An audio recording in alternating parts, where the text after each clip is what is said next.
Guys یہاں کی زندگی ایسی ہے کہ یہاں پہ بندہ اکیلا ہو جاتا ہے. یہاں پہ آپ کے پاس ملنے کے لیے کوئی نہیں ہوتا. اگر آپ نے کسی کو ملنا ہوتا ہے تو آپ پہلے اپوائنٹمنٹ لیں گے, پہلے ان سے ہفتہ 2 ہفتہ پہلے آپ پوچھیں گے کہ بھائی ہم آپ کے گھر آ جائیں, کیا آپ بزی تو نہیں ہیں. تو اس کا یہ مطلب نہیں ہے کہ لوگ یہاں پہ روڈ ہیں, صرف بات یہ ہے کہ لوگوں کے پاس ٹائم نہیں ہے. لوگ اپنے کام میں اتنے بزی ہیں, اتنا وہ مسئلہ ہے کام کاج کا کہ لوگوں کو اپنے کام, گھر کے کام بھی خود کرنے ہیں. جو آفس کا کام ہے اس کے علاوہ جو گھر کے کام ہے وہ بھی آپ کو کرنے پڑتے ہیں. یعنی کہ آپ نے لانڈری بھی خود کرنی ہے, آپ نے باقی گھر کی صفائی وغیرہ خود کرنی ہے, کھانا خود بنانا ہے, بچوں کی دیکھ بھال خود کرنی ہے. کیونکہ اگر آپ اس کے لیے کسی میڈ کو ہائر کرتے ہیں تو آپ کو ان کو منیمم ویج پے کرنی پڑے گی, جو منیمم ویج ویسے گزارے کے لیے صحیح نہیں ہے, لیکن اگر کسی کو دینی پڑے تو اس کے حساب سے وہ بہت زیادہ ہے. یہاں پہ کوئی بھی بندہ یہ افورڈ نہیں کر سکتا. تو جب آپ کو یہ اتنی سیلری آپ کے, اگر آپ آگے امپلائیز رکھ لیں, اگر آپ کو ان کو دینی پڑ جائے تو کافی مسئلہ ہے, پھر آپ گزارا بالکل نہیں کر سکتے. یہاں پہ کھانے کا گزارا بہت مشکل ہے, تو یہ تو دور ہی سمجھے نا آپ. تو اس لیے اکیلے پن کی بیماری ہو جاتی ہے, لوگ ڈپریشن کا شکار ہو جاتے ہیں. جب آپ کسی سے بات نہیں کریں گے تو آپ کو ڈپریشن ہی ہوگا, اور کیا ہوگا. اور پھر اگر آپ ڈپریشن کا علاج کرانا چاہیں تو پھر وہی مسئلے, یعنی کہ آپ کو ڈاکٹر کی اپوائنٹمنٹ لینی پڑے گی. تو یہ جو سارے مسئلے ہیں ان کو دیکھ کے تو یہاں پہ گزارا بہت مشکل ہے. تو آپ کو, اگر آپ یہاں پہ آتے ہیں تو یہ سب چیزیں دیکھ کے ہی آنا چاہیے, کیونکہ صحت انسان کی سب سے امپورٹنٹ ہوتی ہے. اگر صحت ہی نہیں تو پھر کیا فائدہ ہوا نا. پاکستان میں یہ ہوتا ہے کہ, یا انڈیا میں بھی اور باقی ہمارے جیسے ملکوں میں یہ ہوتا ہے کہ اگر آپ تھوڑے سے پریشان ہیں تو 100 لوگ آ جائیں گے آپ سے بات کرنے کے لیے. ایٹ لیسٹ آپ کے پاس کوئی بندہ بات کرنے کے لیے تو ہوگا نا, کوئی آ کے آپ کا حال چال پوچھے گا, کچھ بات کرے گا. یہاں پہ تو وہ بھی نہیں ہے. یہاں پہ اگر آپ نے کسی سے بات کرنی ہے تو اپوائنٹمنٹ لیں پہلے جی, پھر جائیں ان کے گھر, پھر وہ سوچیں گے کہ آپ سے بات کرتے ہیں کہ نہیں کرتے. تو یہاں پہ لوگ نا اکیلے ہو جاتے ہیں بہت زیادہ. یہاں پہ اگر آپ پورا ہفتہ گھر بیٹھے رہتے ہیں, آپ کو کوئی نہیں پوچھتا, آپ باہر نہیں نکلتے. اور اس کے علاوہ ہاں ویدر پہ آتے ہیں تو یہاں کا ویدر بھی ایسا ہے, خاص طور پہ سردیوں میں یہاں پہ رات بہت جلدی ہو جاتی ہے. اب 4 بجے اگر رات ہو رہی ہے تو آپ کا ویسے ہی دل نہیں کرے گا کہ آپ کہیں باہر نکلیں.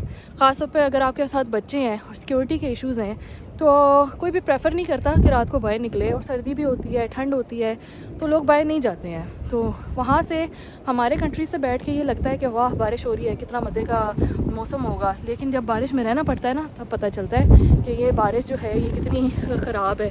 آپ جہاں جائیں, گروسری کرنے جا رہے ہیں بارش ہو رہی ہے, آپ ویسے گھومنے جا رہے ہیں بارش ہو رہی ہے, کچھ جگہوں پہ کیچڑ بھی ہو جاتا ہے. تو کافی مسئلے ہیں. تو بھائی یہ والا جو موسم ہے نا, بارش والا, ٹھنڈ والا, یہ دور دور سے اچھا لگتا ہے. جب آپ کے آپس میں رہتے ہیں نا تو آپ کو لگتا ہے کہ یہ کیا موسم ہے. اس سے لاکھ درجے اچھا تو پاکستان کا موسم تھا کہ سردی بھی پڑتی ہے, گرمی بھی پڑتی ہے, ہر قسم کا موسم ہوتا ہے. اور اس کے علاوہ سیلری کے ایشوز ہیں یہاں پہ. سیلری جو یہاں کی ہے وہ اگر آپ پاکستانی پیسوں میں کنورٹ کر کے دیکھتے ہیں یا انڈین پیسوں میں تو لگتا ہے کہ بہت زیادہ ہے. لیکن جب اس سیلری میں یہاں پہ گزارا کرنا پڑتا ہے تو پتہ لگتا ہے کہ یہ کچھ بھی نہیں ہے. اس سیلری میں آپ کا گزارا بالکل نہیں ہو سکتا. خاص طور پہ اگر آپ اور جابس کر رہے ہیں, منیمم ویج پہ کام کر رہے ہیں, پھر تو آپ بھول ہی جائیں. اگر آپ اسٹوڈنٹ ویزا پہ آتے ہیں یہاں پہ منیمم ویج پہ آپ کو کام کرنا پڑتا ہے.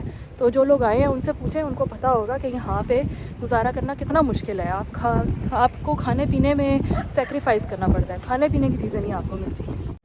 سو گائز آج کی ویڈیو کا مطلب یہی تھا کہ میں آپ کو یہ بتاؤں کہ جتنا دور سے لگتا ہے نا, جتنے دور کے ڈھول سہانے ہوتے ہیں اتنے اصل میں ہوتے نہیں ہیں.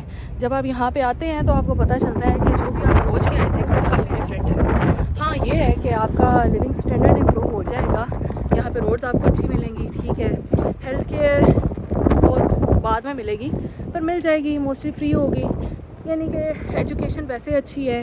LGBTQ کے مسئلے ہیں وہ اگر آپ برداشت کر سکتے ہیں تو پھر باقی ایجوکیشن تو بہت اچھی ہے. میتھ سائنس وغیرہ سب کچھ بہت اچھا ہے, اچھا پڑھاتے ہیں.